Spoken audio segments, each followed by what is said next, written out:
Running your own business can be lonely, finding reliable professionals difficult, and generating new business challenging, but not when you have a business network.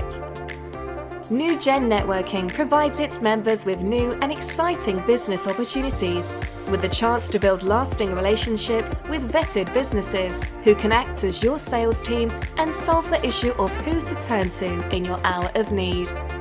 With a range of flexible and affordable solutions, NewGen apply tried and tested principles in a modern way to suit today's world.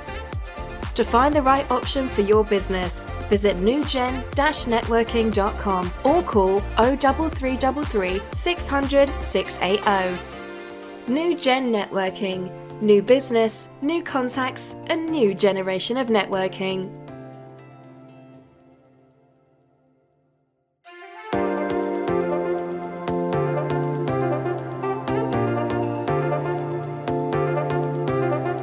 You're listening to the NewGen podcast exclusively on the Pod Station. Here is an interview with one of our members from the Vinci Hub.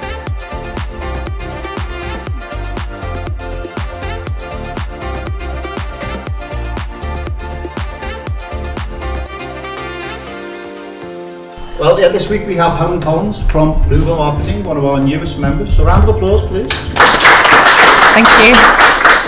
Right, Helen, would you like to start off, to maybe give us a bit of background about yourself, your professional sort of career, and what led up to the forming of Luva Marketing? Yes, well, Clue came out this morning, didn't it? My background is actually languages, linguistics.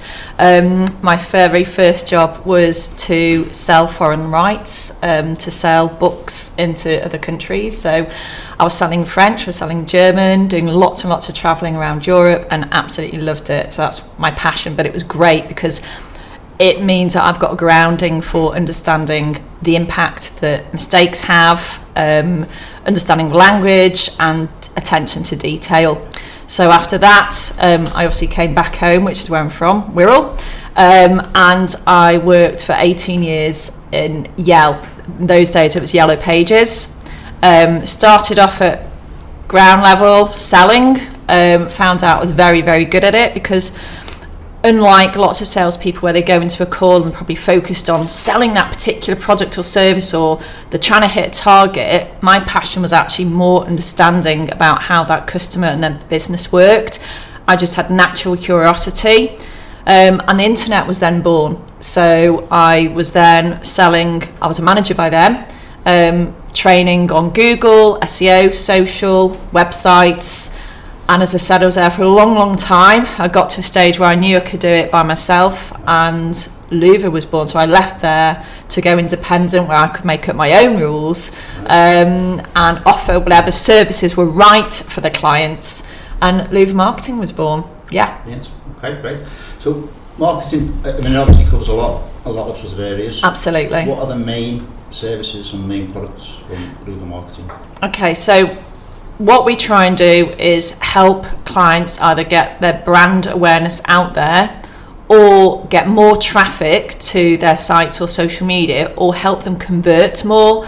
So for that reason, we have a portfolio of services that we provide, and they're really SEO, Google, that's Google adverts, but also helping with the management of your Google. It might be managing your Google places, what we call Google My Business.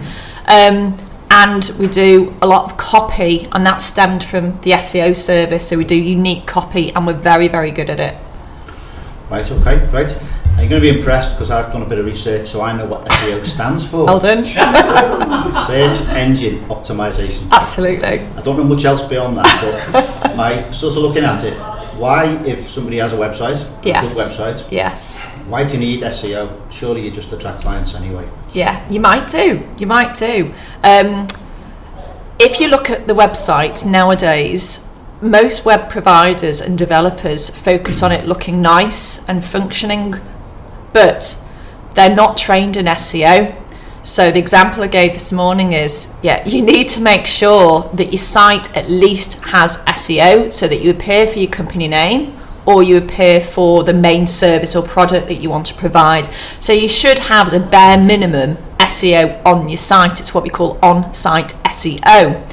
What clients may not need or may not want is what we call the ongoing offsite SEO, and that is where we're then trying to get your website to start to rank higher across search engines.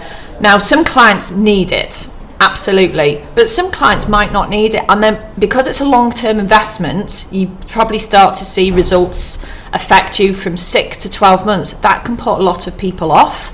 And that's where they want a quick win, a quicker ROI. So it might be that a paid advert campaign is better for that situation. So I don't push SEO on every single client, but SEO is good because compared to the return that you get on all the other types of advertising, if you are in the first position organically on Google, you will get more clicks than any other form of advertising. So it does work, it is effective, but it might not be right for every customer, and that's for me to obviously have a discussion. Okay, and have you got any sort of case studies where you can prove it's worked, and can you prove whether it's working? Yeah, absolutely. We measure absolutely everything. Nowadays it's quite easy to track where the leads are coming from. I've got a builder I've worked with for 5 years. When I first met him, he was spending over 24 grand a year. But didn't really understand which elements of his marketing were producing the inquiries.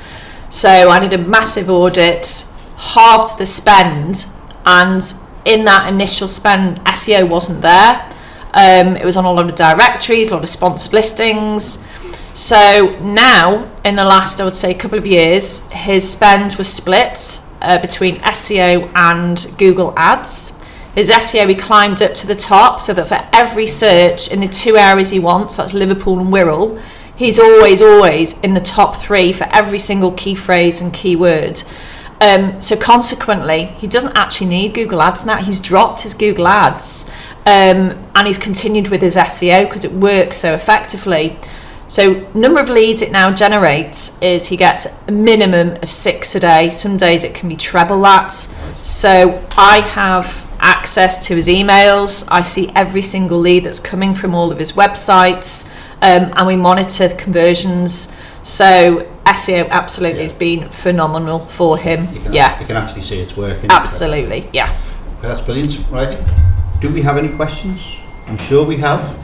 It's more of a recommendation, really. I've worked with Helen in the locksmithing side for 18 months, 2 years, and I have to say, we sit down regular, and probably between 85 and 95% of my locksmithing business comes through Google and SEO. That's because I ask every single customer where they've got it from. So I can't recommend Helen enough. Thank you. Thanks so much, Adele. Thank you. I don't know whether it's a bit of a myth, but is it better to be number 3 than number 1 on when you when you do a search, because people don't click on number 1 because they're suspicious of it? Are you right for organics? No, the first position in organics gets 43, just over 43% of click-through rate, and it drops very, very quickly. So that's a myth. Even on Google Ads, so the paid sponsored listings, which aren't actually now 1, 2 and 3 because Google have changed how that works. You might have, for example, videos at the top now, other links there. It's still not the case. The top one always gets the highest click-through rate. Just quickly, in terms of what Google's looking for, yes. What is best at the moment? Is it video? Is it good question. Reviews? Is it copy? They've just actually updated it again, so it changes at least twice a year. Google have 2 massive changes, and they never disclose it. We only know from the big boys doing lots and lots of tests out there on what is going to have the best impact. So at the moment, it's on speed, so speed of your mobile and speed of your desktop. So there's a free tool. If you type into Google speed test, there'll be what they call the Google developer speed. It's free. Type your domain name in there, your web address, and you'll get back how your website is performing on mobile and on desktop. And they have a traffic light system, so you want to be in green. Most of the sites I'm looking at the moment are red, which is really poor, and that's a massive influencer.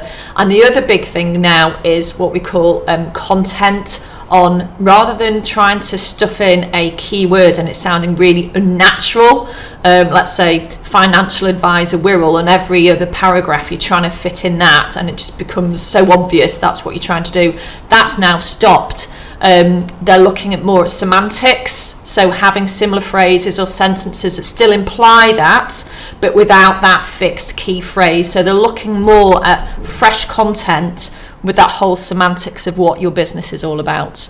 That's great, thank you very much. Thank you. I would say it's well worth, I think, sitting down with Helen and having a chat. Thank you. Very, very informative. Cheers, John. Get social at Network NewGen on Instagram, Facebook, Twitter and LinkedIn.